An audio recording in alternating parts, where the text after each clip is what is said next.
పంచారామ క్షేత్రాలు ఎలా ఏర్పడ్డాయో ఇప్పుడు చూద్దాం. పూర్వం తారకుడు అనే రాక్షసుడు ఉండేవాడు. అతడు గొప్ప శివభక్తుడు. అయితే అతని శివభక్తికి మెచ్చి ఆ శివుడు ఒక శివలింగాన్ని వరంగా ఇచ్చాడు. అయితే ఆ శివలింగాన్ని ధరించిన ఆ తారకుడు అమితమైన శక్తిని పొంది ముల్లోకాలను పీడించసాగాడు. అయితే ఆ తారకుడి నుండి తమను రక్షించవలసిందిగా దేవతలందరూ కలిసి ఆ పరమశివుని ప్రార్థించగా శివుడు తన భక్తుడైన తారకుడిని వధించక అతనిపైకి తన కుమారుడైన కుమారస్వామిని పంపించాడు. అయితే కుమారస్వామి తారకుడిపై యుద్ధానికి వెళ్ళి ఆ తారకుడి మెడలో ఉన్న శివలింగాన్ని 5 ముక్కలుగా చేశాడు తన ఆగ్నేయ అస్త్రంతో. అయితే ఆ 5 శివలింగ భాగాలు తిరిగి కలవడానికి ప్రయత్నించగా విష్ణుమూర్తి వాటిని ఆపాడు. అంతేకాకుండా 5 శివలింగ భాగాలు 5 చోట్ల పడ్డాయి.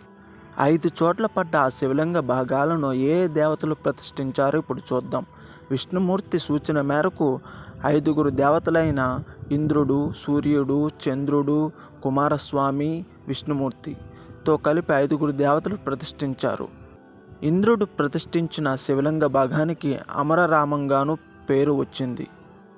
అలాగే సూర్యుడు ప్రతిష్ఠించిన శివలింగ భాగానికి ద్రాక్షారామంగాను, చంద్రుడు ప్రతిష్ఠించిన శివలింగ భాగానికి సోమరామంగాను, అలాగే విష్ణుమూర్తి ప్రతిష్ఠించిన భాగానికి క్షీరారామంగాను, కుమారస్వామి ప్రతిష్ఠించిన శివలింగ భాగానికి కుమారరామంగాను పేరు వచ్చింది. ఈ 5 పంచారామ క్షేత్రాలు మన ఆంధ్రప్రదేశ్లోనే ఉండటం మన యొక్క అదృష్టం. ఈ 5 పంచారామ క్షేత్రాలను దర్శించిన వారికి జన్మ ధన్యమైపోతుంది. వారికి పుణ్యఫల ప్రాప్తి అనేది లభిస్తుంది.